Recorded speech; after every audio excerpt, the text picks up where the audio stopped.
कोई भी काम तब तक असंभव लगता है जब तक उसे किया नहीं जाता। कोई भी काम तब तक असंभव लगता है जब तक उसे किया नहीं जाता। नमस्ते दोस्तों, जोहार, मैं निमित सर आप सभी का अभिषेक चक्रवर्ती यूट्यूब चैनल में हार्दिक स्वागत करता हूं। क्लास 12 के स्टूडेंट्स के डिमांड को देखते हुए मैं आज इस वीडियो के माध्यम से क्लास 12 के इंग्लिश स्कोर के फ्लैमिंगो बुक से फ्रोज सेक्शन से chapter 2 lost spring stories of stolen childhood के top 5 exam related important subjective type questions करवाने वाला दोस्तों, वो भी फुल एक्सप्लेनेशन के साथ। ये सारे के सारे क्वेश्चंस प्रीवियस ईयर्स के क्वेश्चंस हैं जो जैक की तरफ से बार बार पूछे जाते हैं और आपके एग्जाम में एकदम छपने लायक क्वेश्चंस को सिलेक्ट किया गया है। इससे पहले की वीडियोस में मैंने चैप्टर 1 यानी द लास्ट लेसन के top 30 important exam related MCQ type questions करवा दिया हूं। उसका सब्जेक्टिव क्वेश्चंस भी आप लोगों को प्रोवाइड कर चुका हूं और चैप्टर 2 लॉस्ट स्प्रिंग को मैं अच्छे से समझाया हूं और top 30 exam related MCQ type questions provide कर चुका हूं। ठीक है, और first poem my mother eight 66 के भी top 20 exam related important MCQ type questions का वीडियोस ऑलरेडी मैंने अपलोड कर दिया है, आप लोग देख लीजिएगा जो नहीं देखे। ठीक है, तो शुरू से अंत तक इस वीडियो में बने रहिए और जो भी स्टूडेंट्स इस चैनल पर पहली बार आए हैं वो जल्दी से इस चैनल को सब्सक्राइब कर ले ताकि आगे की वीडियोस की नोटिफिकेशन सबसे पहले आप तक पहुंचे, क्योंकि इस चैनल के माध्यम से आप लोगों को इंग्लिश स्कोर का धुआंधार तरीके से तैयारी करवाया जाएगा, चाहे वो सब्जेक्टिव हो चाहे वो ऑब्जेक्टिव हो। एक एक टॉपिक को मैं अच्छे से आप लोगों को एक्सप्लेन करके समझाने वाला हूं, एकदम एग्जाम तक बने रहिएगा इस चैनल के साथ। तो जल्द से इस चैनल को सब्सक्राइब कर लीजिए और इस वीडियो को लाइक कीजिए, जमकर अपने सारे दोस्तों भी शेयर कीजिए। ठीक है, तो चलिए दोस्तों बिना देरी के वीडियो को शुरू करते हैं। दोस्तों आप लोग देख सकते हैं chapter 2 stories of stolen childhood यानी लॉस्ट स्प्रिंग के सबसे इंपॉर्टेंट क्वेश्चन नंबर 1 क्या पूछा गया दोस्तों? Describe Mukesh and his background. ठीक है, यहां पर क्वेश्चन जो पूछा गया है मुकेश और उनकी पृष्ठभूमि का वर्णन कीजिए, उसको डिस्क्राइब कीजिए। ठीक है, ये जो क्वेश्चन है जैक की तरफ से 2010 में, 2015 में, ठीक है, और 2025 में भी आप लोगों का पूछा जा सकता है। ठीक है, तो चलिए मुकेश के बारे में जानते हैं। मुकेश के बारे में वर्णन करना है, उनकी पृष्ठभूमि को यहां पर बताना है। ठीक है, मुकेश कौन था भाई? तो इसका आंसर आप लोग देख सकते हैं, परफेक्ट आंसर लिखा गया है कि Mukesh belongs to a family of bangle makers in Firozabad. Mukesh Firozabad में चूड़ी बनाने वाले जो है के परिवार से बिलोंग करता है। ठीक है, ये जो मुकेश है ये कहां रहता है? फिरोजाबाद में। ठीक है, ये कैसे फैमिली से बिलोंग करता है? बैंगल्स मेकर्स यानी बैंगल मेकर्स यानी चूड़ी बनाने वाले परिवार से ये बिलोंग करता है, जो रहता कहां है? फिरोजाबाद में रहता है। ठीक है, उसके बाद आप लोग देख सकते हैं क्या लिखा गया है, but he doesn't like the profession. लेकिन उसे यह जो प्रोफेशन है यानी पेशा है बिल्कुल पसंद नहीं है, चूड़ी बनाना उसको बिल्कुल भी पसंद नहीं है। ठीक है, आगे देख सकते लिखा गया है he wants to be his own master। ठीक है, वो अपना मालिक खुद बनना चाहता है। he wants to be his own master यानी वो अपना मालिक खुद बनना चाहता है। ठीक है, he wants to be a motor mechanic, अपने जीवन में एकमात्र लक्ष्य रखा है, वो क्या बनना चाहता है? ये एक मोटर मैकेनिक बनना चाहता है। क्या बनना चाहता है दोस्तों? यहां से ऑब्जेक्टिव पूछा जाता है, तो ये एक मोटर मैकेनिक बनना चाहता है। he is determined to achieve his goal। ठीक है, वो अपने लक्ष्य को प्राप्त करने के लिए डिटरमाइंड है यानी दृढ़ संकल्प है। ठीक है, एकदम डिटरमाइंड है, अपने लक्ष्य को प्राप्त करने के लिए पूरा दृढ़ संकल्प है। ठीक है, आप लोग को भी संकल्प लेना है कि इंग्लिश में आप लोग तूफानी तरीके से एकदम जोरदार तरीके से तैयारी कीजिएगा और अब की बार 80 पार 90 पार। ठीक है, इतना मार्क्स आप लोग ले आइएगा, क्योंकि आप लोग बेस्ट चैनल के साथ जुड़ गए हैं जो इंग्लिश का तैयारी में तो आप लोग को छूमंतर। ठीक है, कोई भी टेंशन नहीं लेना है। और किन किन सब्जेक्ट का आप लोग तैयारी करना चाहते हैं मेरे साथ आप लोग कमेंट में जरूर बताइएगा। ठीक है, तो he is determined to achieve his goal, वो है अपने गोल को अचीव करने के लिए, प्राप्त करने के लिए डिटरमाइंड है यानी दृढ़ संकल्प है। ठीक है, उसके आगे देख सकते क्या लिखा गया है, he is prepare to go to a garage and learn his work. वो एक गैरेज में जाने और अपना काम सीखने के लिए तैयार है। ठीक है, क्योंकि आप सभी पता है कि अगर मोटर मैकेनिक बनना है तो स्कूल जाने से नहीं होगा, उनको काम सीखना हो कहां? गैरेज जाके। ठीक है, इसलिए वो रेडी है कहां जाने के लिए? गैरेज जाने के लिए और वहां काम सीखने के लिए। ठीक है, he is quite practical and realistic, वो काफी प्रैक्टिकल है और रियलिस्टिक है। ये था दोस्तों मुकेश के बारे में और उनकी पृष्ठभूमि के बारे में। ठीक है, मुकेश कहां से बिलोंग करता है? वो फिरोजाबाद से बिलोंग करता है। फिरोजाबाद क्यों फेमस है आप लोग कमेंट में जरूर बताइएगा। ठीक है, जो ही बच्चे एमसीक्यू देखे हैं वो जरूर बताइएगा फिरोजाबाद क्यों फेमस है। ठीक है, चलिए आगे बढ़ते हैं हम लोग क्वेश्चन नंबर 2 की ओर। देख सकते हैं दोस्तों क्वेश्चन नंबर 2 में क्या पूछा गया है, who is Saheb, what is his full name, what is the meaning of his full name. ये जो क्वेश्चन है जैक की तरफ से 2013, 2015, 2017 बैक टू बैक पूछा गया। देखिए एक साल छोड़ छोड़ के। ठीक है, तो साहेब कौन है, मुकेश कौन है, मैं बता दिया। यहां पे क्वेश्चन पूछा गया कि साहेब कौन है, ठीक है, उसका पूरा नाम, फुल नेम क्या है और उस नाम का मीनिंग क्या है, ठीक है, ये आपसे क्वेश्चन पूछा गया। तो चलिए मैं बताता हूं साहेब पहले है कौन, ठीक है। तो साहेब इज ए रैग पिकर, साहेब जो है वो एक रैग पिकर है। रैग पिकर मतलब दोस्तों कचरा चुनने वाला, ठीक है। ही लिव्स इन सीमापुरी, वो रहता कहां है अभी, वो सीमापुरी में रहता है, ठीक है। But his family has come from Dhaka in Bangladesh, लेकिन उनका जो परिवार है वो एक्चुअली में वो आया कहां से, वो आया ढाका। ढाका कहां है दोस्तों, बांग्लादेश, ठीक है। चलिए आप लोग कमेंट बॉक्स में बताइएगा कि साहेब का परिवार जो है बांग्लादेश यानी ढाका से भारत कब आया, यानी सीमापुरी कब आया, ये आप लोग कमेंट में जरूर बताइएगा, ठीक है। क्योंकि मैं अच्छे से स्टोरी को समझा चुका हूं और इससे related top 30 MCQ type questions आप लोगों को प्रोवाइड कर चुका हूं। जो बच्चे नहीं देखे हैं वो वीडियोस देख लीजिएगा, ठीक है। तो चलिए आगे देख सकते हैं साहेब का पूरा नाम क्या है। तो देख सकते हैं क्या लिखा गया है, साहेब्स फुल नेम इज साहेब ए आलम। ये एमसीक्यू पूछा जाता है, ठीक है, कि साहेब का पूरा नाम क्या था। तो साहेब का जो फुल नेम है वो साहेब ए आलम था। इसका मतलब क्या होता है दोस्तों, it means Lord of the universe, पूरे ब्रह्मांड का स्वामी, ठीक है, याद रखिएगा। साहेब का पूरा नाम क्या था, साहेब ए आलम था। उसका मतलब होता है Lord of the universe, but he doesn't know what it means, लेकिन उसे खुद पता नहीं इस नाम का मतलब क्या होता है, ठीक है। देखिए साहिब ए आलम कितना अच्छा नाम है, जिसका मतलब होता है लॉर्ड ऑफ द यूनिवर्स, पूरे ब्रह्मांड का स्वामी। लेकिन इस स्टोरी में क्या दिखाया जाता है कि साहेब एक बच्चा है, ठीक है, जो क्या करता है, इसका लाइफ में स्कूल नहीं है, ठीक है, खेलने कूदने का समय में ये क्या करता है, कचरा चुनने का काम करता है। खाली पैर जो है ये सुबह सुबह कचरा चुनने जाता है, शाम तक लौट आता है और लास्ट में ये क्या करता है दोस्तों, इसको एनिश जंग जो है राइटर जो है वो चाय की दुकान में काम लगवा देता है, जहां उनको कितना रुपया मिलता है, 800 रुपया मिलता है। वहां पर जो साहब है वो बिल्कुल भी खुश नहीं रहता है, ठीक है। अच्छे से मैंने स्टोरी को समझाया हुआ है, टॉप 30 क्वेश्चन आप लोग को प्रोवाइड कर चुका हूं, देख लीजिएगा वो वीडियो, आपका कंसेप्ट क्लियर हो जाएगा। चलिए आगे बढ़ते हम लोग क्वेश्चन नंबर 3 की ओर। क्या पूछा गया दोस्तों, क्वेश्चन नंबर 3 आप लोग देख सकते हैं, What makes the city of Firozabad famous. चलिए आ ही गया वो क्वेश्चन कि फिरोजाबाद जो सिटी है वो फेमस क्यों है, वो प्रसिद्ध क्यों है, ठीक है। ये क्वेश्चन जैक की तरफ से 2011 में पूछा गया है, ठीक है।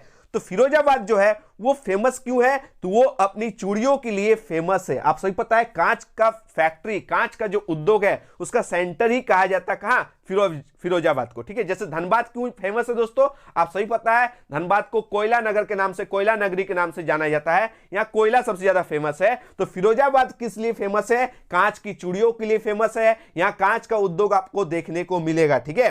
तो लिखिएगा सबसे परफेक्ट आंसर कि Firozabad is famous for its bangles, ये अपनी चूड़ियों के लिए फेमस है, प्रसिद्ध है, ठीक है। Every other family in Firozabad is engage in making bangles, Firozabad में हर दूसरा परिवार चूड़ी बनाने में लगा हुआ है। यहां सबसे ज्यादा जो परिवार है वो किस काम में इंगेज है, सबसे ज्यादा जो इस शहर के सबसे ज्यादा जो लोग हैं वो इंगेज है बैंगल्स बनाने में, चूड़ी बनाने में, ठीक है। देखिए आगे लिखा गया है कि it is the centre of India's glass blowing industry. देखिए ये सेंटर है, ये केंद्र है, ठीक है। किस चीज का केंद्र है, ये कांच की फैक्ट्रियों का, इंडस्ट्रियों का जो है वो केंद्र है, ठीक है। यह भारत के कांच बनाने वाले उद्योग का केंद्र है। आगे आप लोग देख सकते लिखा गया है कि families have spent generations working around furnaces and making bangles for all the women in India, ठीक है। याद रखिएगा परिवारों ने भारत में सभी महिलाओं के लिए भट्टियों के आसपास काम करने और चूड़ियों बनाने में पीढ़ियां बिताई है। सिंस जनरेशन से ये लोग क्या करते हैं, यहाँ चूड़ी बनाने के काम में इंगेज रहते हैं। तो आप सभी एकदम आंसर लिख दीजिएगा। फिरोजाबाद क्यों फेमस है, तो फिरोजाबाद फेमस है कांच की चूड़ियों के लिए, ठीक है। यहाँ सेंटर है, ग्लास ब्लोइंग इंडस्ट्री का जो है यहाँ केंद्र माना जाता है। तो ये भी क्वेश्चन हो गया। फिरोजाबाद से कौन है, तो फिरोजाबाद से मुकेश है, ठीक है। और साहेब कहां से है, वो सीमापुरी से। चलिए आगे बढ़ते हैं नेक्स्ट क्वेश्चन की ओर। क्वेश्चन नंबर 4 देख सकते हैं दोस्तों। क्वेश्चन नंबर 4 में क्या पूछा गया है, what are the hazards of working in the glass bangles industry, ठीक है। हैजर्ड्स, हैजर्ड्स मतलब होता है नुकसान, ठीक है। क्या क्या नुकसान है कहां काम करने से, कांच की भट्टियों में, कांच के इंडस्ट्रीज में काम करने से क्या क्या नुकसान है, ठीक है। कांच की की जो चूड़ियों के उद्योग में काम करने से क्या क्या हैजर्ड्स है, क्या क्या नुकसान हो सकता है, ये आपसे क्वेश्चन पूछा गया है। ये भी जैक की तरफ से 2013, 2018 और कई बार पूछा गया है। ठीक है, तो चलिए इसका परफेक्ट आंसर आप लोग देख सकते हैं क्या लिखा गया है कि कांच की चूड़ियों में काम करने से क्या क्या नुकसान हो सकते हैं। तो देखिए लिखा गया है कि working in the glass bangles industry is quite dangerous. ठीक है, कांच की चूड़ियों के उद्योग में काम करना काफी डेंजरस है, काफी खतरनाक है। आगे देख सकते लिखा गया है they work illegally in the glass furnaces with high temperatures. High temperatures मतलब दोस्तों उच्च ताप में। ठीक है, वे उच्च तापमान वाली कांच की भट्टियों में अवैध रूप से काम करते हैं, इलीगली रूप से काम करते हैं, क्योंकि यहां जो है जिन बच्चे का पढ़ने लिखने का उम्र होता है, ये छोटे छोटे बच्चे भी इस कांच की फैक्ट्रीज में काम करते हैं इलीगली तरीके से। ठीक है, आगे देख सकते लिखा हुआ है they are expose to all health hazards. ठीक है, वे सभी स्वास्थ्य जोखिमों के संपर्क में है और सभी को जो है स्वास्थ्य का काफी नुकसान पहुंचता है। ठीक है, आगे देख सकते क्या लिखा गया है they work in dingy rooms. ठीक है, they work in dingy rooms. कैसे रूम में उन लोग काम करना पड़ता है? Dingy rooms with no windows and outlets for fresh air. वो लोग ऐसे कमरे में, ऐसे गंदे रूम्स में, ऐसे डिंजी रूम्स में काम करते हैं जिनमें ताजी हवा यानी फ्रेश एयर भी नहीं मिलती है। फ्रेश एयर के लिए कोई खिड़की भी नहीं है। नो विंडोज एंड आउटलेट्स मतलब होता है दोस्तों कोई भी खिड़की नहीं है, कोई भी आउटलेट नहीं है। ठीक है, यही कारण है दोस्तों, that is why many of them end up losing their eyesight before they become adults. ठीक है, यही मेन कारण है दोस्तों, उनमें से कई एडल्ट होने से पहले ही यानी जवान होने से पहले ही अपनी आंखों की रोशनी को खो देते हैं। ठीक है, ये सब जो है हेल्थ हैजर्ड्स इस स्टोरी में बताया गया है। ठीक है, कांच की फैक्ट्रियों में जो है काम करने से क्या क्या होता है, नुकसान होता है। चलिए आज का लास्ट और अंतिम क्वेश्चन आप लोग देख सकते हैं, क्वेश्चन नंबर 5। क्या पूछा गया दोस्तों क्वेश्चन नंबर 5 में? Saheb is no longer his own master. ठीक है, साहेब जो है अपना मालिक नहीं रहा। What does एनिस जंग मीन बाय दिस सेंटेंस? ठीक है, इस वाक्य से एनिस जंग का क्या मतलब है? यही क्वेश्चन को रिपीट करके जो है घुमा के क्वेश्चन पूछा गया है कि is Saheb happy working at the tea stall? Explain. क्या साहेब जो है चाय की दुकान पर काम करने से खुश है? इसको आपको एक्सप्लेन करके बताना है। चलिए इसका भी परफेक्ट आंसर आप लोगों को बताते हैं। देखिए, Saheb doesn't seem to be happy. Saheb जो है doesn't seem to be happy working at tea stall. ठीक है, साहेब चाय की दुकान पर काम करके खुश दिखाई नहीं देते हैं। बिकॉज क्योंकि the steel canister he holds seems heavier than the plastic bag he used to carry in his shoulder. ठीक है, यानी क्यों भाई खुश नहीं है? चाय की दुकान में साहब काम करके इसलिए खुश नहीं है क्योंकि उसके हाथ में जो स्टील का कैनिस्टर है वो उस प्लास्टिक बैग से भारी लगता है, जिसे वो अपने कंधे पर ढोक कर कचरा चुनने जाता था। ठीक है, आगे देख सकते हैं लिखा गया है the bag was his but the canister belongs to the owner of the shop. ठीक है, in this way Saheb is no longer his own master. ठीक है, इस तरह से साहेब जो है अब अपना मालिक नहीं रहता है। ठीक है, आप सही पता है, इस स्टोरी बताया गया है ये साहेब जो है स्टोरी बताया गया। सबसे पहले साहेब कचरा चुनने वाला एक लड़का था। ठीक है, जो कचरा चुनता था, सुबह खाली पैर कचरा चुनने जाता था और शाम तक लौट आता था। ठीक है, वो उसका अपना बिजनेस था,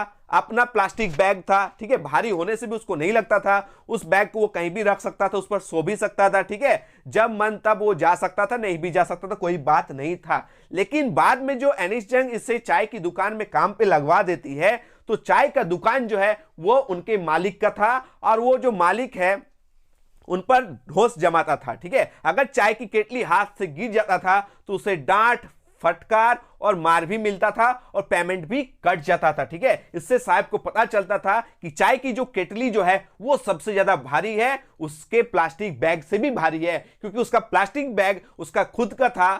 ठीक है, वो किसी का नौकर नहीं था, उस काम में वो खुश था। लेकिन आज चाय की दुकान में काम करके उसे एहसास होता है कि मैं आज नौकर हूं, मैं किसी के अंडर में काम कर रहा हूं, जिसके वजह से साहब जो है बिल्कुल खुश दिखाई नहीं देता है। साहब अब अपना मालिक नहीं रहता है, Saheb is no longer his own master. यहां पर देख सकते हो दोस्तों, मेरा नाम है अनिमेश सर। ठीक है, अगर आप लोग इंस्टा चलाते हैं तो आप लोग अनिमेश सर सर्च कीजिएगा, आप मुझे वहां पर फॉलो कर लीजिएगा। ठीक है, और आप लोग का जो भी डाउट्स होगा, जो भी क्वेश्चंस होगा, आप लोग बेझिझक वहां पूछ सकते हैं। ठीक है, तो आशा करते दोस्तों आज का ये वीडियो आप लोग को पसंद आया, अच्छा लगा। ठीक है, और जो भी बच्चे आप लोग टेलीग्राम चलाते हैं तो आप लोग यहां पर जो है टेलीग्राम चैनल के साथ आप लोग जुड़ जाइएगा, क्योंकि लेटेस्ट अपडेट्स यहीं पर दिया जाता है। ठीक है, तो आशा करते हैं आज का ये वीडियो आप लोगों को पसंद आया। ठीक है, अगर ये वीडियो आप लोगों को थोड़ी सी भी हेल्पफुल लगी तो प्लीज इस वीडियो को ज्यादा से ज्यादा दोस्तों भी शेयर कीजिए, जमकर शेयर कीजिए, इससे कंजूसी मत कीजिए, और लाइक भी कीजिएगा और अपने सारे दोस्तों भी शेयर कीजिएगा। ठीक है, और क्या क्या चीजें आप लोग को चाहिए, किस किस टॉपिक में आप लोग प्रॉब्लम्स होती है, कौन से सब्जेक्ट की तैयारी आप लोग करना चाहते हैं, इस चैनल के साथ जुड़कर आप लोग कमेंट बॉक्स में बताइएगा। ठीक है, उस पर जो है वीडियोस अपलोड होना शुरू हो जाएगा, क्योंकि एग्जाम में मात्र कुछ ही दिन बचे हैं।